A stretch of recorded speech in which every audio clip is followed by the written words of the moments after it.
All right, we're back on Tea Party Radio, and I am Tea Party Bloggers Radio, and I'm here with Gisela Chavalier. I've been practicing for the last 3 minutes. How's that? we're gonna talk about guns and butter. You left off talking about keep your guns. Keep your guns, and don't let anybody know what you have in your house, and don't let anybody get hands on it. But you also mentioned earlier about people are being told and promised things that can't be delivered, and I can't help but think about things like health care and different kinds of subsidies and payments to people and that sort of thing. Well, there is so many things that have been promised to the American people in this past, I would say, not only the 18 months that this administration has been in power, but since the campaign, during the campaign, the president, and I'm surprised. Yesterday I was talking with a dear friend who is also a Tea Party person, and I was telling her, it really amazes me that this Cuban, who came in 1985 already being an adult, that I have to rush to learn the American history to begin with, because nothing like that is taught in Cuba, of course, and government and all the issues that a normal American has to deal with, taxes and everything. I was ignorant about absolutely everything, and it's not that I know everything, but I try to learn every day a little bit more. And don't be fooled. I don't take the words just because. Right.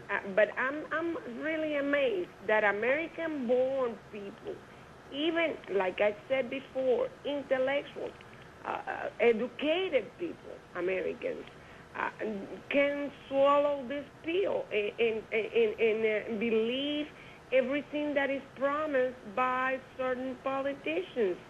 And I don't want to be limited to Democrats or the members of the administration. Sometimes even with the Republicans and independents and so on, we have to be careful what we listen and what we believe. Yeah, I think that's one of the reasons I got on the radio and started Tea Party Bloggers, is because the Democrats and the Republicans have been, for the last 40 years, when you actually look at the data, both of them are just as guilty in many of the issues. So. I was surprised, Gisela, let me interrupt you. We do have a call coming in. I want to take this call, and sure. They have a Matthew in Metairie. What's your question, Matthew? Oh, I absolutely agree about keeping your guns. You mean to tell me, though, that there's no such thing as the good and plenty clause in the Constitution? Yeah, there must be in there somewhere, huh? I'm trying to figure out the rationale for all the stuff that they're doing, and that's the only thing, is that there must be a clause that we haven't read. It's in invisible ink, maybe. Well, it's funny you should bring that up. I actually had someone sent me an email with the new preamble to the Constitution and the new Bill of Non-Rights, and I thought if we had some time I'd read those to you because they are kind of funny. Oh, I can't wait. Yeah, so listen in the second or the last segment, and we'll try to get to that. So, you still there? Yeah. Okay. I heard a little thing in my ear here. Anyway, so no, I was getting my Constitution. I have mine right here in front of me. One of them, because I keep Constitutions all over, okay? Yeah, absolutely. I do too. I got one in my truck. I downloaded it onto my iPhone, that and the Declaration of Independence. So. Anyway, so basically, I want to get back, though, to the difference. When I first started the show, I asked, what does it mean to you to be an American? And not, obviously we're talking to you, but I also want to make an appeal to the people out there listening to us now.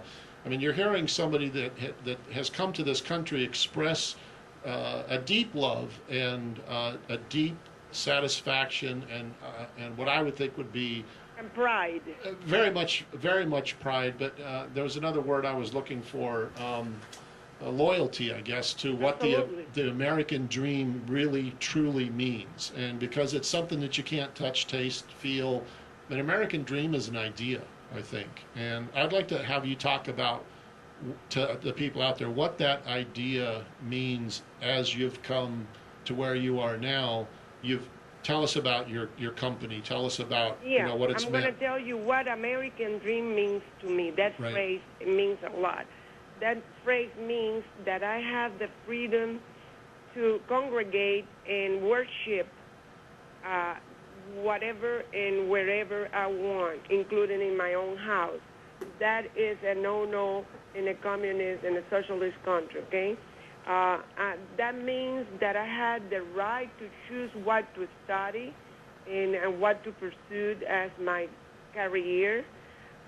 That means that I can work everywhere or anywhere I go and apply freely. That means that I have the right, if I have the means, to own my own business. And I'm going to say this. I came to America in 85, and in 1992, I started my first corporation. It's a very small corporation. You can say it's only me, the corporation. But I have been in business for 18 years, being my own boss, and helping people. I'm a people-oriented person, and what I do is immigration, believe it or not. Oh, I believe help it. immigrants to pursue their dreams here. And in 1998, my husband and I started a second corporation, which is a driving school.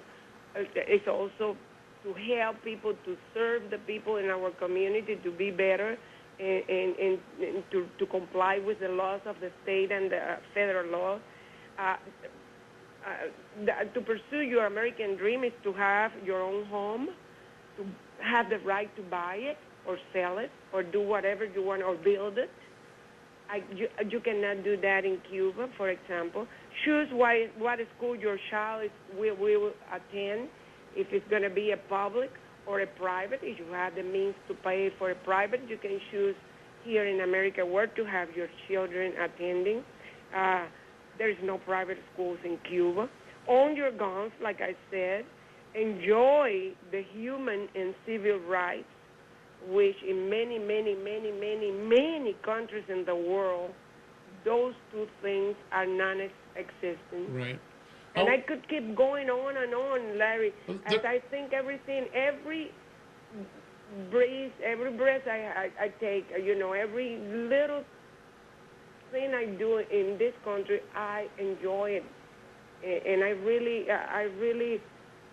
I cannot say when you are deprived of all those things and you finally get them, you appreciate it so much. And I don't blame Americans for not appreciating sometimes what they have, because they are taking it for granted because they don't know what it is to lose it. Well, and I think that's the critical thing that we have to, again, wake up in America is it is possible to lose it. Absolutely. And I think one of the things that we have to be careful about is over-promising and under-delivering as a federal government. And I'm not talking specifically about this president or this Congress, but it's been going on a long, long time. Oh, yeah. And I'm sitting here looking at the U.S. national debt clock on the internet as it's over $13.3 trillion. Our federal budget deficit's at $1.4 trillion and rising.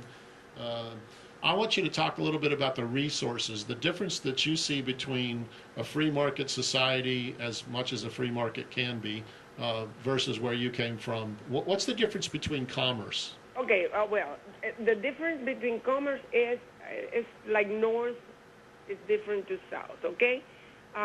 Government, when market is controlled by the government, when enterprise is controlled by the government, it's a very limited resources. I mean, the resources are absolutely limited. The first thing that you lose is the how can I tell you, the desire. For example, if you are a worker at a government, and we can see it here at the Social Security and all those agencies, DMVs and everything else, there is no incentive. Right. So they are going to be paid no matter what for their hours there, their 8 hours there. If they are productive or not, that's not a matter to be considered for them to earn their money. But when you are working, for a private company or you own a private company, it's a different thing because the owner is going to put into their employees, hey, if we get better productivity, if we can get more out of every dollar that we get, I can give you bonuses, I can give you a raise, I can give you a promotion. Okay, Gisela, these little segments go by so fast. We are up against the commercial break. We're going to come back in just a couple of minutes. You'll have one more chance to talk to Gisela when we come back at 556-9696. That's 556-9696. And we'll wrap this up talking about how great it is to be an American.